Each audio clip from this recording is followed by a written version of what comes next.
இவனை கேட்டான், காமராஜர் என்ன மெத்த படித்தவரா? ஆமாடா, ஏழைக்கு பசிக்குன்னு படித்தவன் படிப்பாளி தானே, அதான்டா படிப்பா தானே வள்ளுவன் சொல்லலாம், அதான் படிப்புன்னு.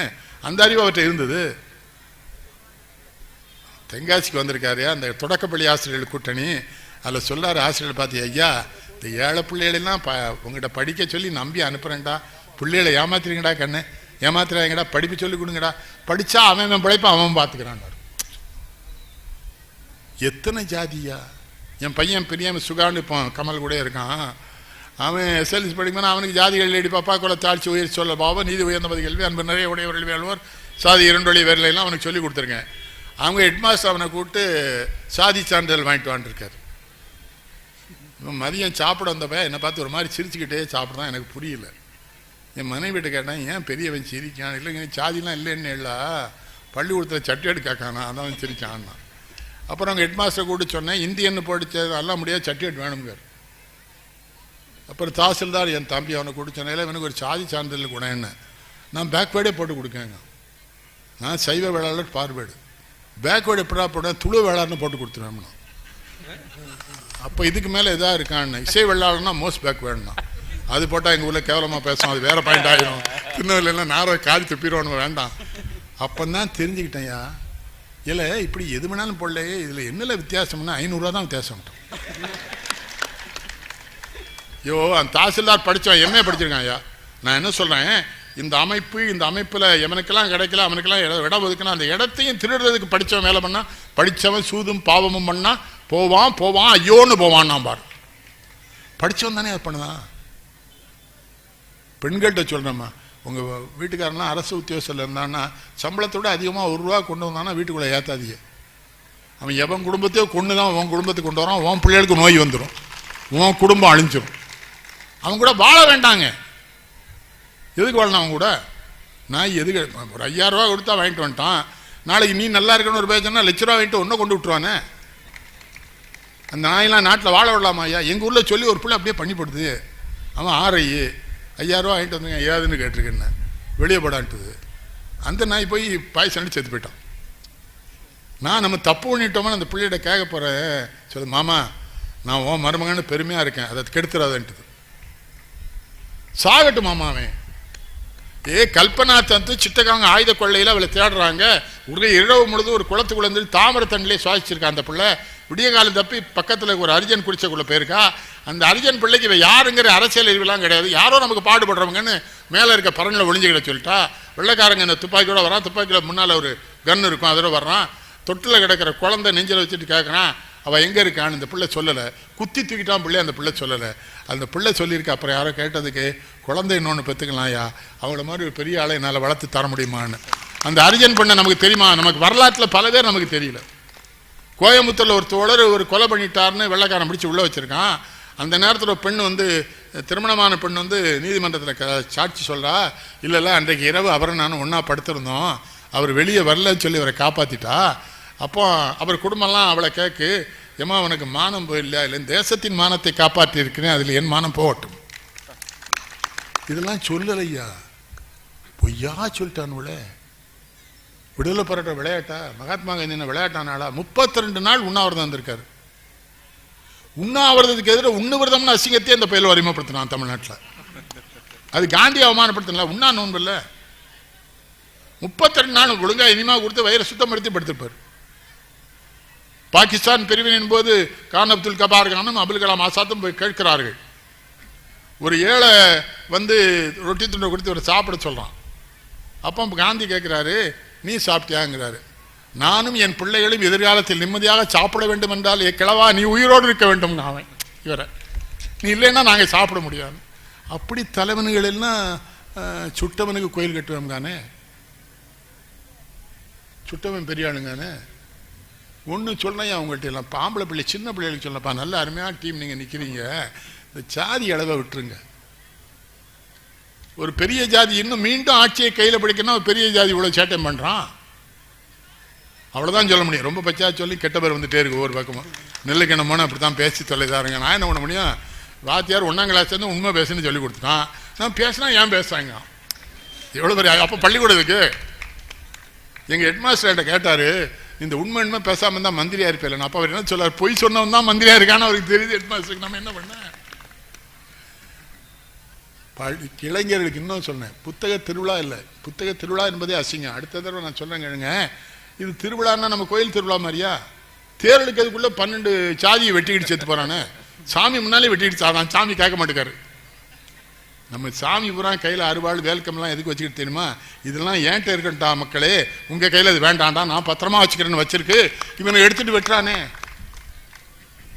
எங்க ஊர்ல மதுரைக்கு பஸ் போட்டா கண்டக்டர் என்ன மதுரைக்கு போயிருமானா, சொல்ல முடியாது தம்பி, தாளத்திலே வெட்டினாலும் வெட்டுவானுவோ, முடிஞ்சா அவனே சொல்லானே, வேலை வேண்டாரு ஸ்ட்ரைக்கு. புரியுதா உங்களுக்கு? இன்னொன்னு சொல்லுங்க, எல்லா அரசியல் தொழில் இன்னொரு கெட்ட பழக்கம் இருக்கு. ஏதாவது போராட்டம் பண்ணி போட்டோ எடுத்தா அவன் தலைவன் நினைச்சுக்கிறான். ஐயா சின்ன பொட்ட பிள்ளைகளும் ஒரு பிள்ளை அபாவன்னா பெரிய ஆளுங்க. இதில் ஒரு 5 ஆண்டு திட்டம்னா என்னன்னு தெரியணும். உலகத்திலே நேரு ஒருத்தன் தான் ஐநா சபையில் போய் நிற்கிற பொழுது கூட குறிப்பு இல்லாமல் பேசுகிற தலைவன். உலகம் எழுதி வைக்குது, நேரு ஒருவர் தான் அத்தனை பெரிய படிப்பாளி. மகளுக்கு செயலிருந்து எழுதின இந்த கடிதம் பூரா ஒரு புத்தகமாக அந்த படிச்சு பாருங்க, உலக வரலாறு. இந்த glimpses of world history Nehru எழுதுனது. எவ்வளோ பெரிய ஆளுமே. அவரை போய் எம்எஸ் சுப்புலட்சுமி வச்சிருக்காருட்டானே. நம்மளால தான் போனா, நம்ம வந்தான், நம்ம கம்பெனி தான். ஏன்னா இவனுக்கு பூரா எம்எஸ் சுப்புலட்சுமி சொந்தக்காரன். அந்த வழியிலேயாவது நேருக்கு சொந்தக்காரன் பார்த்துருக்கான் அவன். அது விஷயம். எம்எஸ் சுப்புலட்சுமி பிராமண பிள்ளை இல்லை, மர பேர் பிராமணத்தின்னு வச்சிருக்காங்க. கிடையவே கிடையாது. மதுரை சமூக ஒடியும் மாறான். தேவதாசி குலத்தில் பிறந்த பெண்களுக்கு தகப்பனின் செயல் போட மாட்டாங்க, அம்மா பேர் தான். அதான் மதுரை சண்முகோடி எம்எஸ் சுப்புலட்சுமி. எம்எல் வசந்தகுமாரி மன்னார்குடி லலிதாங்கியினுடைய மக வசந்தகுமாரி. அவர் தேவதாசி குலத்தை வந்தா சுப்புலட்சுமி. ஐயர் கூட பொண்ணு பாப்பாத்தி ஒன்று போல பாப்பாத்தி ஆகிட்டான் தமிழ்நாட்டில். அப்போ தான் பெரியார் ஒரு நாள் சொன்னார், போட்டு நம்ம புலவத்தி பிராமணத்தானால அவருக்கு பெரியார் வம்புக்கு சொல்லுவார் ஒரு மேடையில். பெரியாருக்கு அப்பார் திருச்சியில் ஒரு பிள்ளையார் கோயிலை வச்சு 10 பிராமணங்களையும் சோறு பண்ணி எழுதி வச்சிருக்கு. அந்த பிராமணங்க கோர்ட்டில் கேஸ் போட்டாங்க, அவர் பெரியாருங்களுக்கு சோறு போடுறதில்லைன்னு. கோர்ட்டில் வந்து பெரியார் நிற்கார், நீதிபதி கேட்குறாரு, ஏமசாமி ஏன் அவங்களுக்கு சோறு போடலன்னு. இல்லை நான் போட்டேன், அவங்க சாப்பிட மாட்டேங்கிறான். உடனே இந்த பிராமணன்லாம் சொல்ல ஹரிஜன்ஸ் வச்சு பொங்கி போடுறாருன்னு. பெரியார் பேர் சொல்லாரு, 10 பிராமணனுக்கு சோறு பண்ணு தான் கேட்பா இருந்தாரு, பிராமணனை வச்சு பொங்கி போடுன்னு எழுதலை, அதனால பொங்கி போட்டான்ட்டாரு. கோர்ட்டு டிஸ்மிஸ் கேஸ் பண்ணிட்டான் பெரியார். அந்த ஆள்கிட்ட நமக்கு பல முரண்பாடுங்க. ஆனால் அந்த ஆள் பெரிய சிந்தனையானல, அறிவாளி இல்லை. அவன் தானே தேர்தலே வேண்டாம்னு சொல்லி வளர்த்தான். அந்த பிள்ளைகள் தானே தேர்தலுக்கு வந்துட்டானுவா. இல்லை நம்ம தேர்தலுக்கு போனால் கேவலம் பண்ணோம்னாரு. தேர்தலில் போய் ஓட்டு கேட்க மதுரையில் எங்கள் ஆள் ஒருத்தன் கேண்டிடேட் சொன்னான், ஒத்தக்கடையில் போய் ஓட்டு கேட்க போனேன். அந்த கிழமை சொன்னானா, உனக்கு ஓட்டு போடுதேன், எனக்கு நல்ல தலைக்கறியாக வாங்கி கொடுங்க சொன்னான். நான் ஓட்டு கேட்கவா தலைக்கறியை வாங்கி கொடுக்குவான்னு. இல்லை நமக்கு ரொம்ப அன்பான ஒருத்தன் அந்த ஓட்டிலே எழுதிட்டான், நான் இன்னாருக்கா ஓட்டு போன ஓட்டு செல்லாம் போயிட்டு. இந்த மூதேவி சென்னையிலேருந்து வந்திருக்கான். இதெல்லாம் ஒன்றுமே தெரியலையா நம்ம மக்களுக்கு. நான் திரும்ப சொன்னாங்க, இந்த எந்திரத்தில் டேம்பர் பண்ணலான்னு பல உலக நாடுகள் நிரூபிச்சிட்டான். அதான் அமெரிக்காவில் மக்கள் நேரடியாக போய் எல்லா உலகத்தில் எல்லா நாட்டிலும் இங்கே மட்டும் தான் மிஷின்ங்க. யோசிக்க வேண்டாமா? மக்கள்கிட்ட சொல்கிறேன், நம்ம மானத்தோடு எதிர்காலத்தில் வாழணும்னா நம்ம ஒற்றுமையாக இருக்கும். இந்த நல்ல காரியம் பண்ணீங்களா, இதோடு நிறுத்தாதீங்க. இந்த கோயிலில் கொடைகடன் ரூபா செலவழிக்கிறீங்களா, அந்த ரூபாய் நல்ல காரியத்துக்கு பயன்படுத்துங்க. நான் ஒரு கிராமத்துக்கு போயிருந்தேன், கோயில் கொடை அந்தந்த ஹரிஜனங்கள் ஒரு குடும்பத்துக்கு 5000 ரூபா வரி சொல்லி கட்டுப்பட்டு கொடுக்குறான். நான் அவ்வளோ பணத்தையும் வாங்கினேன். அங்கே ஒரு பள்ளிக்கூடம் கட்டி கொடுத்துட்டு வந்தேன். அம்பாளுக்கு ஒரே ஒரு தேங்காய் பழத்தை உடைச்சேன். சாமி நான் சொன்னால் கேட்கும், எனக்கு வேண்டியது பள்ளிக்கூடத்தை கட்டினேன். இப்போ பள்ளிக்கூடம் இருக்கே சந்தோஷப்படுந்தவன். அந்த ஊர் பொம்பளை பிள்ளைய சொல்லிச்சு, ஐயா நீங்கள் தான் வந்து சொன்னீங்கன்னு. கருணாநிதி ஏற்று போட்டியிட்டபடியே நான் ஓட்டு கேட்கல. இந்த சேரி சனங்கட்டையெல்லாம் போகும்போது சொன்னேன், உங்களுக்குன்னு ஒரு ஊர் இருக்கும், அந்த ஊரில் இருந்தது ஜாதி சண்டை மத சண்டை இங்கே வந்துட்டீங்க, உங்கள் ஊரில் போய் ஒரு நல்ல குடிச்ச சாணி போட்டு மொழிகிட்டு நல்ல தண்ணீர் குடிநீர் அங்கே போயிருங்க, எதுக்கு இந்த கூவத்து கரையில் இருக்கிய அப்படின்னு கேட்டேன். அறிவுமதி என் கூட வந்தான். அப்போ அறிவுமதி தான் சொன்னான், எங்கள் அப்பா போய் ஓட்டே கேட்க மாட்டேங்க. நான் சொன்னேன், ஓட்டு வேறடா, ஜெயிக்கலாம் தோக்கலாம் அது வேற விஷயம். அவங்க அந்த மக்களை எவன் திருத்துறது? அந்த கூவத்து பக்கத்துலாம் வாழுங்க, அங்கேயே சாப்பிட்றான், பக்கத்தில் மலை ஜலம் கழிச்சான். ஐயா அவன் மனுஷன் இல்லையா? அவனை ஓட்டு வங்கியாக தானே அவனை வச்சிருக்கானுங்க. இந்த மதம் 2 வெறி தான் மனிதனுக்கு எழுதல, மொழி வரியும் காம வரியும். அது தூண்டித்தானே வந்துட்டானுங்க. தமிழர்கள் அப்படி இருந்திருக்காங்களா? நீங்கள் நெடுஞ்செழியும் தப்பு பண்ணிட்டான். தப்புன்ன உடனே கண்ணகி போய் சொல்கிறா, சொன்னவனே தீர்ப்பு சொன்னான் பார்த்தீங்களா? ஏன்னா அவன் தான் நீதிபதி, அவனே குற்றவாளி, அவன் தீர்ப்பு சொல்லணும். கெடுகை என் ஆயுள்னா மரண தண்டனா விழுந்தான் செத்து போயிட்டான். பாண்டியன் நெடுஞ்செழியனை பார்த்தா எங்கெல்லாம் அவனை மாதிரி செத்து போங்கடா, எதுக்கு உயிரோடு இருக்கே, அவன் செத்துட்டானே.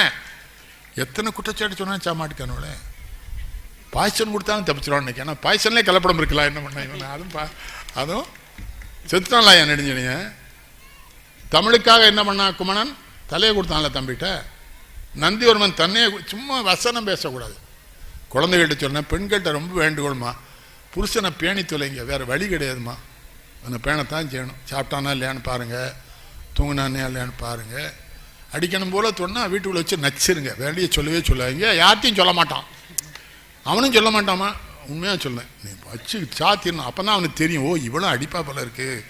நீங்கள் பட்டுக்கிட்டே இருக்கே அடிக்கானுவோ, விட்டுருணும். ஒரு நாள் அந்த கோவேஸ்வரில் அடிப்பா பற்றியில் அவனை அடிவேலுவன். அவன் அம்மாட்ட சொல்லலாம், சண்டாளி வெளியே தாப்பா படிச்சு உள்ளே போட்டு கொள்ளாள. இல்லை, அவன் அந்த வடிவேல் ஒரு அருமையான சிந்தனையான கலைவாணருக்கு பிறகு சுருளிராஜனுக்கு பிறகு அவனை ஒடிச்சிட்டான் கூட.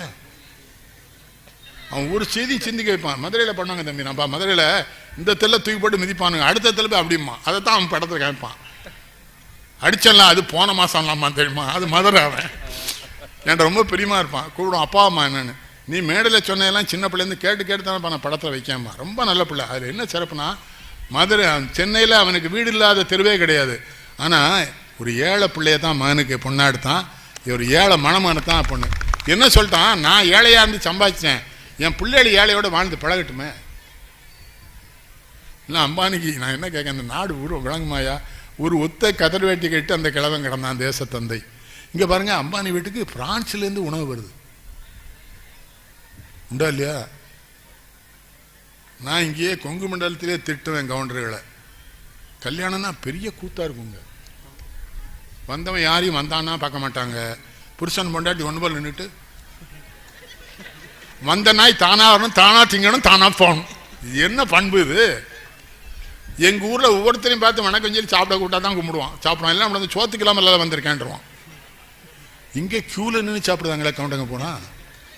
அது உள்ளேயே தோசை மேளா, இட்லி மேளா, நாய் மேளா, நரி மேளா எல்லாம் இலை கழுவி பரிமாறுறாங்க தம்பியா. ஏற்கனவே அதுக்கு எதை தொடர்ந்து வேற நமக்கு தெரிய மாட்டேங்குது. மொத்தமாக பிசைஞ்சு அடிச்சிட வேண்டியதான், வேற வழி என்ன? ஒரு 2 கல்யாணத்துக்கு வந்து அப்புறம் கொங்கு மண்டலத்தில் கூட வரமாட்டேன், வேண்டாம் அவங்க சாப்பாடு பாடு. இந்த பொண்ணோட அப்பாவும் எல்லாருமே கும்பிட்டுட்டே இருக்காங்க. ஒருத்தரை கூப்பிட்டு சாப்பிட்டியா வச்சா பார்க்கணுமில்லையா? பல லட்சம் ரூபா செலவு. நான் என்ன கேட்குறேன், அந்த பொண்ணு மாப்பிள்ளை பேரில் அந்த பணத்தை போட்டு வச்சுருந்தா அது எதிர்காலத்துக்கு செலவு வச்சுக்கணும்ல. எதுக்கே அந்த தோரணை? நேரு மகா இந்திரா காந்திக்கு கல்யாண செலவு எவ்வளோ தெரியுமா? 12 அணா. ₹1 கீழே இந்திரா காந்திக்கு. ஜெயிலில் வப்பா நூலில் நரசு செய்த ஒரு கதர் சேலை, மாப்பிள்ளைக்கு ஒரு கதர் வெட்டி சட்டை, கல்யாணம் முடிஞ்சு போச்சு. கேரளா தான் எனக்கு பிடிக்கும். கேரளாவுக்கு பண்ணினா மாப்பிள்ளை வீட்டிலேருந்து வருவானோ பொண்ணு வீட்டிலேருந்து வருவாங்க. மாப்பிள்ளை பொண்ணு மணவழியில் ஏறும். மாப்பிள்ளை ஒரு தாலி எடுத்து கழுத்து கட்டுவான், ஆளு ஒரு டீயை கொடுத்துட்டு போயிடுவானுவோ. இங்கே திங்கியதுக்கே அதோட கிடா விருந்து, கிடா கறி விருந்து. இந்த காதலுங்கிற படத்தில் சக்திவேல் காட்டான்னு தெரியுமா, ஒரு துண்டு கறி கூட வச்சோடனே அறுவா தூக்கிறான். அது போல இங்கே மதுரை மாட்டோம், சிலம்பட்டி போடுவேன்றான் தெரியுமா. வேண்டாமா, நம்ம தமிழர்கள்னா 4 பேருக்கு சோறு. அந்த கல்யாண வீட்டிலேயே இப்போ நான் எங்கள் வீட்டில் வளர்ப்பு பயிலுக்கு கல்யாணம் நடந்தது. எங்கள் தெருவில் ஏழைகளை மட்டும்தான் கூடுவேன். அவங்க தான் இதெல்லாம் சாப்பிட்ருக்க மாட்டாங்க. மற்றவன் நம்ம கூட பழகிறோம்னா எல்லாம் சாப்பிட்றமே, 5 ஸ்டார் ஹோட்டலுக்கு போகிறவன் அதுக்கு தான் சாப்பிட்டுருக்காது. வந்து சாப்பிட்டு போட்டும் போகும்போது நின்று கும்பிடும். மாமா நான் எல்லாம் சாப்பிட்டோமா, எல்லாம் வேணும்னா எடுத்துகிட்டு போ வீட்டுக்கு சொல்லு. சில பேர் பந்திலேயே பக்கத்தில் இருக்க பிடிங்கிறவான் மாதிரி பதறி சாப்பிடுதானே. ஐயா உனக்கு வேணா நான் போலீஸ் பாதுகாப்பு போடுறேன்டா, படுத்தப்படாமல் சாப்பிடு. எப்படிலாம் மனுஷனை பிறந்திருக்கான். அவமானமாக இருக்குயா. ரயிலில் வரானு பகல் நேரம் ரயிலில், இந்த குழந்தைகள் ஓடி ஆடி விளையாடு பகல் நேரம் ரயிலில். இவன் ஒரு பிஸ்கட்டை துண்டை வச்சு மறைச்சிக்கிட்டு சாப்பிடுதான் ஐயா.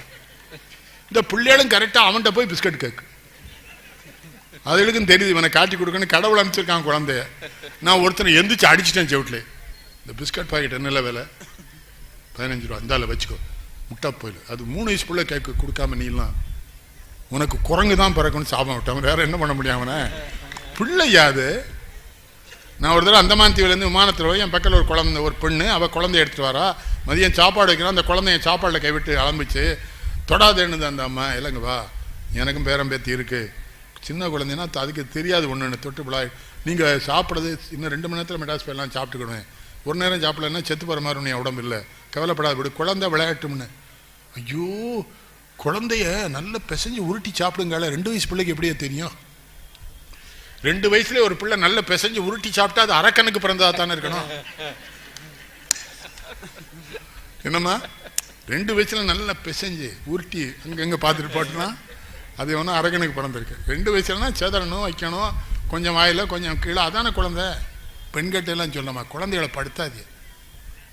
அதுக்கு பள்ளிக்கூடத்தில் பேரேற கூட்டத்தில் சாமி கும்பிடுறதுல என்ன கும்பிடு தெரியுங்களா? அடுத்த ஜென்மத்தில் அந்த அம்மா வயிற்றில் பிறக்காமல் என்னை காப்பாற்று கடவுளை தான் கும்பிட்டு இருக்கு பள்ளிக்கூடாகி. சங்கடமாக இருக்கியா? நம்ம முன்னோர்கள் எவனும் வள்ளுவர் எந்த பல்கலைக்கழகத்தில் படித்தான்? ஔவையார் எங்கே படித்தா? படிக்காசு போலவர் எங்கே படித்தான்? யார் படித்தா சொல்லுங்க. அவங்க தான் நமக்கு வழிகாட்டியிருக்கான். சாமி கும்பிடுங்க, நான் வேண்டாங்க. சாமியை கும்பிடுங்க, நம்புங்க. சாமியே எல்லாம் செய்வார்னா எதிர்பார்க்கக்கூடாது.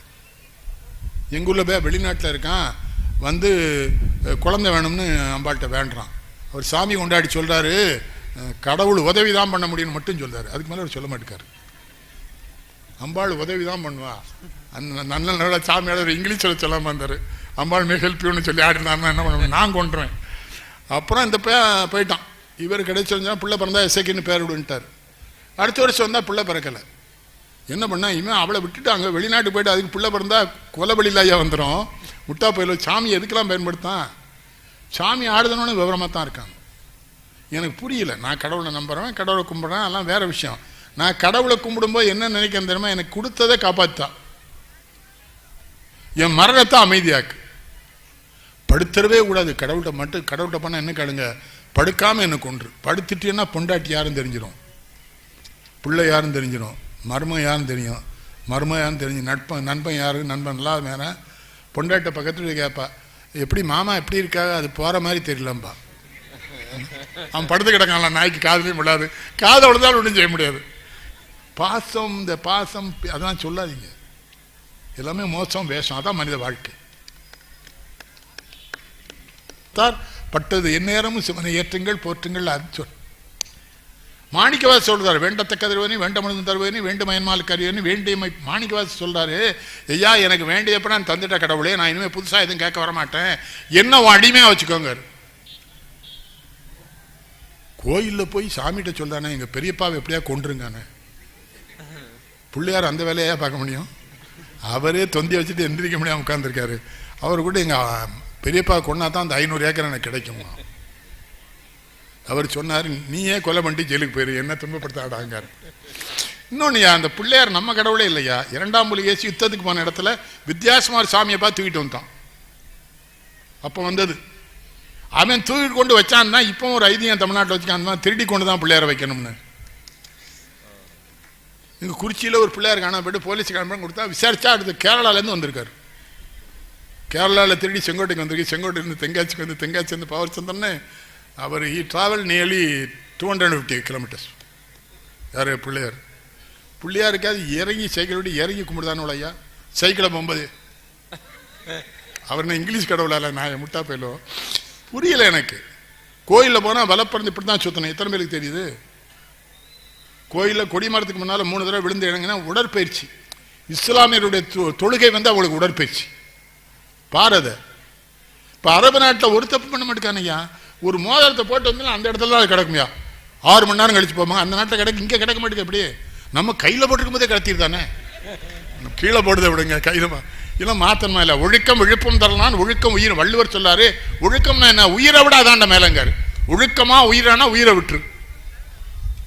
இங்க படித்தவங்கள்ட்ட சொன்னேன், படித்து அரசு பள்ளியில் இருக்கீங்களா, இப்போ அந்த அம்மா அந்த அரசு பள்ளி கொடுத்தா நல்லா நடத்துன்னு தம்பிகள்லாம் சொன்னாங்க. அப்படி பண்ணுங்க ஐயா. இன்னைக்கு கூட ஒரு பெண் டீச்சரை போகக்கூடாதுன்னு 1ஆம் கிளாஸ் பள்ளியில் ஒரு ஊரில் அழுதுருக்கு. வாத்தியார்ட்டும் சொல்லுவேன், ஒரு பள்ளிக்கூடத்தோடு நீங்கள் போகக்கூடாது, அந்த பிள்ளைகள் அழணும். பிள்ளைகள் பூரா பெட்டிஷன் போட்டு உங்களை போக சொல்லிடக்கூடாது. இந்த சார்வால் அனுப்பிச்சாந்தான் அந்த பள்ளிக்கூடம் உறுப்பிடம் தயவுசெய்து அனுப்பிச்சிருங்கன்னு அதுக்கு போய் மந்திரியை பார்த்து விடாது. மந்திரி என்ன சொல்லுவான், நான் எப்போ போவேன்னு எனக்கு தெரியல, நீ அவரை. காமராஜ் காலத்திலாம் மந்திரிகள் எப்படி இருப்பாங்க? கூட்டுறவு சங்கத்தெல்லாம் ஒழிச்சிட்டானுங்களா. காமராஜர் 10 கூட்டுறவு நூற்பாலை கொண்டு வர்றாரு. அப்போல்லாம் கூட்டுறவு சங்கம்னா ஊரில் இருக்க பெரிய மனுஷன் நல்லவன் பெரியவன் தான் இருப்பான், கட்சியெல்லாம் இருக்காது. காமராஜ் காலத்தில் 10 மில் வாங்கிட்டார் ஜப்பான்ட்ட. அந்த அந்த இந்தனம் சப்ளை பண்ணுறவன் வெங்கட்ராமன்ட்ட கேட்குறான், 10 மில் வாங்கியிருக்கீங்க, அதுக்கு இவ்வளோ கமிஷன் வரும், என்ன பண்ணுங்கிறான். காமராஜ் பார்க்குறாரு வெங்கட்ராமன், அது கமிஷன் பணம் தருவேங்கிறானா அப்படிங்கிறார். இங்கிலீஷ் தெரியும் அவருக்கு. வெங்கட்ராமன் அது எவ்வளோ வரும்னு கேளுன்னாரு. இவ்வளோன்னு கூட கொஞ்சம் போட்டு இன்னொரு மில்லுக்கு இயந்திரம் வாங்கினார். அதான் சிறுவிழுத்தூர் கூட்டுறவு மில். எல்லாத்தையும் முடிச்சிட்டானுல. கூட்டுறவுங்கிறது நாட்டு நீங்களாம் ஒத்துமையாக அந்த மகாத்மா காந்தி என்ன பண்ணுமான்னு காமராஜ் ஆரம்பித்தார். பூரா கட்சி ஆகிட்டானே, அரசியல் கட்சியாக தானே ஆகிட்டானுவா. திருநெல்வேலியில் நின்ற வேட்பாளே அந்த 3 தேர்தலையும் நான் தான் அறிவானமே கட்டிக்கானேன். கிளீனாக துவடிச்சிட்டானுல. என்னன்னா அது ஒரு பேர் நல்லா இருந்துச்சு. உங்களை மாதிரி அறிவாளி நாங்கள் போகக்கூடாதுச்சு. அங்கே போனால் ஈன பயில இச்சி பயிலுமா இருப்பான். நீங்கள் வீட்டிலே இருங்க விவரம் எப்படி சொல்கிறாங்க. அதில் ஒரு பேர் ரொம்ப அருமையாக சொன்னான். இதானாச்சு கடவுள் அருள், அங்கெல்லாம் நம்ம போகக்கூடாது. கண்ணதாசன் ஒருத்தர் எழுந்தார். ஒரு ஊரில் ஒரு ஐயோ பேர் ஜெயிச்சு மந்திரி ஆகிட்டானா. ஒரு தேர்தலில் ஒரு நல்லவன் நின்ட்டானா. நல்லவனுக்கு நமக்கு தான் ஓட்டு போடான்னு கடைசியில் அவன் தான் ஜெயிச்சிட்டானா. ஐயோக்கேனே உனக்கு நல்லவன் சொன்னான். நான் எனக்கு ஏன்டா ஓட்டு பண்ணிடு, ஒரு ஆளாவது நல்லவன் அறியா, அந்த நாய் கெட்ட நாய் கட்டிட்டு போகிறான். நம்ம மக்களுக்கு ஓட்டுக்கு ரூபா கொடுக்குறா, இது அவமானம், நம்ம அம்மா மேலே கை வச்சமானுங்கிற அறிவு என்னைக்கு வருது அன்னைக்கு தாண்டா அந்த நாடு விளங்கும். இது என் பெண்டாட்டி மேலே கை வைக்கிறது, என் தாய் மேலே, என் உரிமை மேலே 20 ரூபா நோட்டை வாங்கிட்டு ஓட்டி போட்டு அவன் போகும்போதெல்லாம் 20 ரூபா நோட்டை வாங்கிட்டு காமிச்சா அவன் எம்எல்ஏ ஆகிட்டான். என்ன செய்ய, ஜெயிலுக்கு போயிடுவாங்க. அங்கே தெரியல. ஜட்ஜெல்லாம் ஒழுக்கமாக இருக்கணும்ல. அவனோட ஒரு கோடி நானே முடிஞ்சிடுவானே, என்ன பண்ண. அப்படி தான் நடக்கு. என் மேலே கருணாநிதி ஆட்சி காலத்தில் எப்படியாவது ஜெயிலில் வச்சுன்னு என் மேலே ஒரு கொலை கேஸ் போட்டார். செஷன்ஸ்க்கெலாம் கமிட் பண்ணி நேரடியாக சொல்லி என்னை எப்படியாவது தண்டனை கொடுத்தணும்னு. சாட்சிகளை விசாரிக்கிற அன்றைக்கி எங்கள் வழக்கறிஞர் வரல. அந்த ஜட்ஜி ஹி வாஸ் கம்பலிங் மீ, நீ கிராஸ் பண்ணுன்னா. நான் கிராஸ் பண்ணேன். அந்த ஜட்ஜே நான் கிராஸ் பண்ணதை பார்த்து விடுதலை பண்ணிட்டான். எங்கள் வக்கீல் போனட்ட சொல்லியிருக்கான், அந்த பையன் வக்கீலுக்கு படிச்சிருக்கான். நான் இல்லையா, நீ எங்கள் வக்கீல் சையதமன் ஒரு சீனியர் கிரிமினல் லாயர், அவர்கிட்ட கொண்டு பணம் கொடுக்க பண்ணாத்தா. பணம்லாம் வேண்டாம், வக்கீலுக்கு படிக்க மாட்டேன்னு சத்தியம் பண்ணுனார். என்னன்னு கேட்டேன். நான் ஆர்கியூ பண்ண பண்ணியிருக்க மாட்டேன். நான் எப்படிடா பண்ணேன்னு. நான் என்ன பண்ணா, என் ஊரில் இருக்க, என் தெருவில் இருக்காங்க அம்மா காந்திமதி என் கூட எப்பவும் இருக்கா, நான் எங்கேயும் தோக்க மாட்டேன். தேர்தலில் வேணாம், அதான் தேர்தலையும் தோத்தோம்னு சொல்லக்கூடாதுங்கானே. வெற்றி வாய்ப்பை இழந்தோம் தான். அதை நாய்க்கு பிறந்த பிறகு தோத்து போயிட்டே பிறனால வெற்றி வாய்ப்பை என்னெல்லாம் ப்ராட் பண்ணிட்டானு தமிழ்நாட்டில். வெற்றி வாய்ப்பை தோத்து. அதான் காமராஜ் 67 தோற்றார். எல்லாரும் சென்னை வீட்டில் நிற்க, நாலாமே அழுதுட்டாங்க. என்ன அழுத உடனே கேட்டேன், நீ நல்லா படித்த பிள்ளை கெட்டிக்கார பிள்ளை நினைச்சேன், நீ என்ன அழுற, உங்களை தோக்கடிச்சிட்டாங்களே, நம்ம தானே சுதந்திரம் வாங்கினா, நம்ம தானே ஜனநாயகம் கொடுத்தோம், அப்போ நம்ம தோத்தா தானே அது உண்மையானதுன்னு தெரியும். இங்கே ஒரு தலைவர் இருக்கான், தோத்தா தமிழனுக்கு சூடு இல்லை சொரணை இல்லைன்றான். அவன் ஜெயிச்சா மட்டும்தான் நமக்கு சூடு இருக்கு சொரணை இருக்கும் சொல்லலாம். எல்லாரும் கேட்டுக்கிட்டு கேளையா என்னுடைய என்ன எல்லாம் நீங்களும் படிக்கிறது தானே பத்திரிக்கை. அந்த நிர்மலா தேவின்னு ஒரு பொம்பளை பிள்ளையை விசாரிச்சுக்கிட்டே இருக்கானுங்களே. எங்கூர் நீ இவர் வேற பாருங்க, கவுண்டர் ஒம்பளுக்காரு. எங்கூர் அது எங்கூரில் விருதுநகர் மாவட்டம், நாங்கள் நெல்லை மாவட்டம். கேட்டாலாம் என்ன பண்ண, அவர் புரோகிதருக்கு அந்த பிள்ளை வேண்டிய பிள்ளையா இருக்கும் போல தெரியுது. புரோகிதருக்கு சொல்ல புரியுதா உங்களுக்கு? விசாரிச்சுக்கிட்டே இருக்கானுவோ. நான் என்ன கேட்கையா, இந்த அரசு பொறுப்பில் இருக்காரு. ஒரு ஆள் வந்து ஒரு பொம்பளைய பெரியவர்கிட்ட குறை சொல்கிறான் காமராஜ்கிட்ட. 2ஆம் நிமிஷம் எந்திரிச்சு அடிச்சுட்டார் அவனை, போடா வெளியே. அப்பெல்லாம் காமராஜ் கோபப்பட்டு நான் பார்த்தல, அப்படியே என்னையே பார்க்குறாரு. கோபப்படுறியா? இல்லை, ஏன் அடிச்சிங்கன்னு. ஒரு பொம்பளை பிள்ளைய வந்து குறை சொல்லலாம். அந்த பிள்ளைக்கு 25 வயசுல ஒரு பையன் இருக்கான். அந்த பிள்ளை தெரிஞ்சா அவன் தற்கொலை பண்ண மாட்டானாடா, பொட்ட பிள்ளைய போய் பேசுவானேன்னாரு. இவனு இந்திரா காந்தியவே பேசுனான்னு. 64 வயசுல அடிபட்டு நெடுமாற ரத்தமும் ஆர்வி சாமனார் ரத்தமும் அந்த மேலே இருந்தால் இந்திரா காந்திக்கு மாதவிலக்கு வந்து விட்டேன் நான். சொன்னானா இல்லையா ஐயா? ஒரு தாயை சொல்லலாமா? எப்படி? அந்த பாவம் தானேயா, அவ்வளோதான் சொல்வேன். நான் சொன்ன புரிஞ்சுக்கணும், செத்து போயிடணும். நான் உண்மையில் மாதத்தில் ஒரு நாள் காந்திமதி கோயில் உள்ளே நிற்பேன். எனக்கு ஒரு 1000 பேருக்கு சாப்பாடு, அவளுக்கு பூஜை.